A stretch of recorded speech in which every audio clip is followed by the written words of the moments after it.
Hi there, here are 7 easy sewing project ideas from a TikTok compilation. This is how to upcycle without a sewing machine. All you need for this project is an old t-shirt and a pair of scissors. You're going to start by cutting diagonally across the t-shirt. Start underneath the collar, cut all the way down to the opposite armpit right underneath it. This is what it should look like once you're done. Then you're going to crop it however short you want it.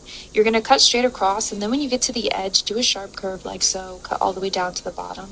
This is what it should look like after that.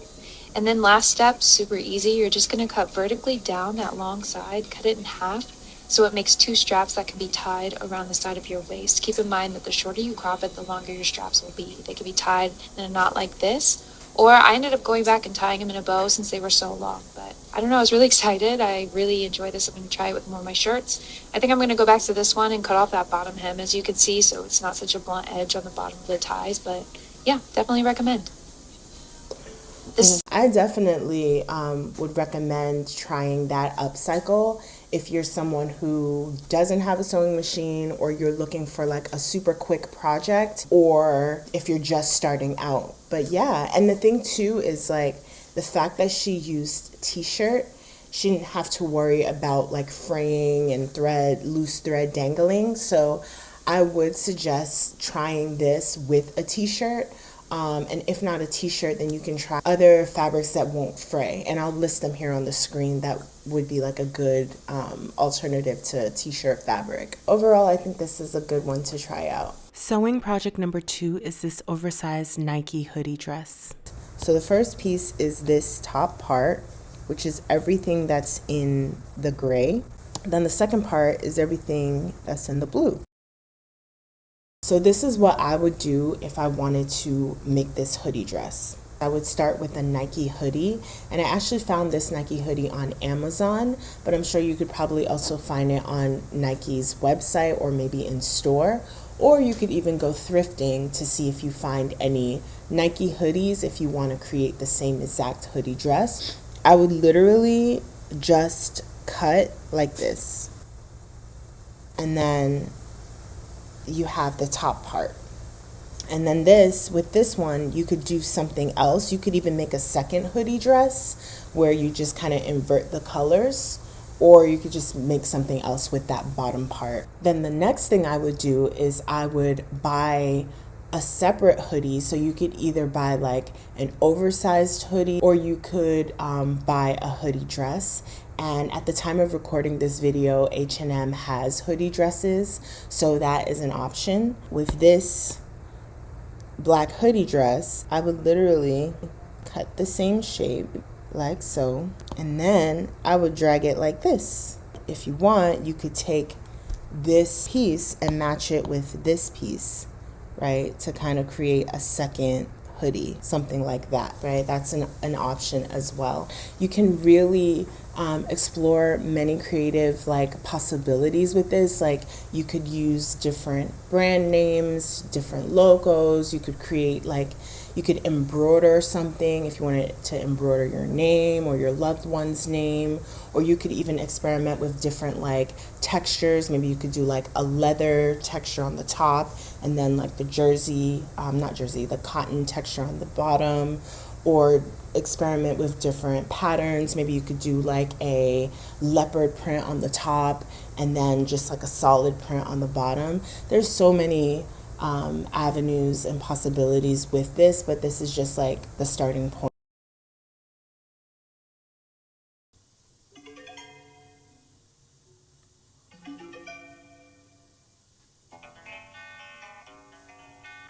I think the white tube top obviously would be more simple. I would go to the thrift store and just like find a denim skirt and then just like crop it, and then basically just add boning. Like you could add boning, or you could just like create stitches that look like boning channels. You could also use like denim jeans as well, but I think the difference is that if you use a denim skirt, you don't have to worry about the curvature of the crotch where like the 2 legs would be on a pair of pants. With a skirt, it would just be like a flat slab of fabric. For the second top though, I think it's a little bit more complicated, because I think it would be a matter of like finding a butterfly print. So maybe going online and Google searching images of butterfly like clip art maybe, and then printing it out and then tracing it onto like denim and then cutting it out and then just adding like a strap to the butterfly,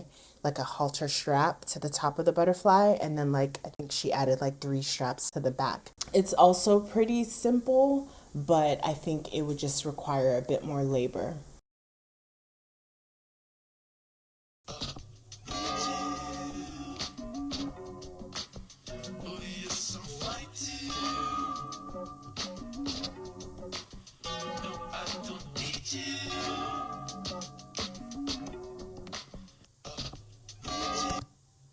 Wow, I was not expecting that. That is so cute. I love the play on the texture and the patterns and the shapes.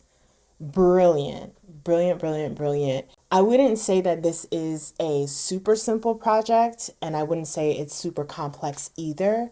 It looks to me like one of those things that just requires like focus on details. Basically, it's a bodice top, and there is a heart shape cutout, and then there's like an overall division between the front layer of the bodice. She used a dress form, but I think if you don't have a dress form, you could just do it as like a flat pattern sketch. So what I would do is I would take a bodice block pattern. This is working with half of the pattern. So I would draw half of the shape of a heart. From there, that is the front of the pattern. I can't really see what the flat back looks like, but I'm guessing it's just like a simple back where it's just a flat pattern.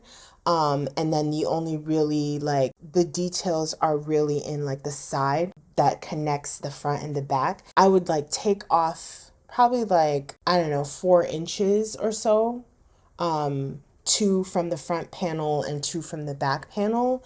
And then I would add loops and then create a string that would go through the loops, and then also creating loops for the front, and then another strap that would go at the top of the heart cutout. And that's pretty much it. But this is just really brilliant, really beautiful. And I would experiment with like different textured fabrics, maybe like a satin texture or something. I don't know. I would really play with this, but I think this is a great upcycle idea.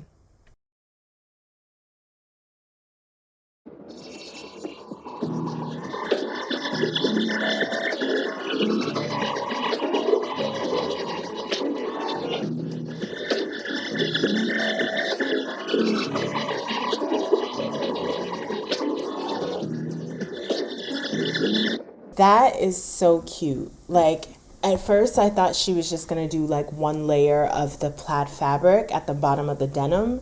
But then when I saw that she like kind of curved it up to the top of the front of the skirt, that's like such a great idea. And I really also like how she used different color plaids. Brilliant. I would say that this is a pretty simple DIY. I would take a denim skirt. You probably could also get away with using like denim shorts as well. I would get some plaid fabric, and that you could also probably thrift. And then from there, I would take that plaid fabric and make pleats. And if you're wondering how you can go about making pleats, I do have a tutorial where I make a pleated skirt from scratch to finish. So definitely check that out for like some detailed guidance. So I would make the pleats, and then once I make the pleats, I would attach it to the bottom of the denim skirt, and then also attach it to like create that kind of curved panel that she has along the front of the skirt. And that's about it. And I would pair this, something like this with like a white collared shirt, you know, keep it nice and like crisp and simple. Super cute. I love it. I would start with already existing leggings that fit me pretty well. I would make sure that I adjust the height of the waist so that it's low rise. And then from there, I would use that same fabric, if I have enough of it, I would use that same fabric to create a long strap. And basically that long strap would essentially be the waistband. To prevent the edge from curling or from sliding down, I would add elastic to the waist. And I would also find a metal ring. If you have hoop earrings, you could probably use like a hoop earring as well. And one other thing that I would also get is clear elastic. And the clear elastic is going to be basically what helps to hold the ring in place and connect it to the straps. Once I have all my materials, I would take the elastic and sew it into the top of the pants, and then I would attach the hoop to the clear elastic. I would try on my pants first. While the pants are on me, I would attach the straps to the metal hoop. And one thing that I would definitely do is make sure that that strap is like stretchy, because it'll need to be able to go over your hips so that you can take the pants on and off. And then put it all together and you have some cute, sexy, funky pants. My favorite is number 6. Comment with the number 1 through 7 down below and let me know which one is your favorite. Until next time, ciao.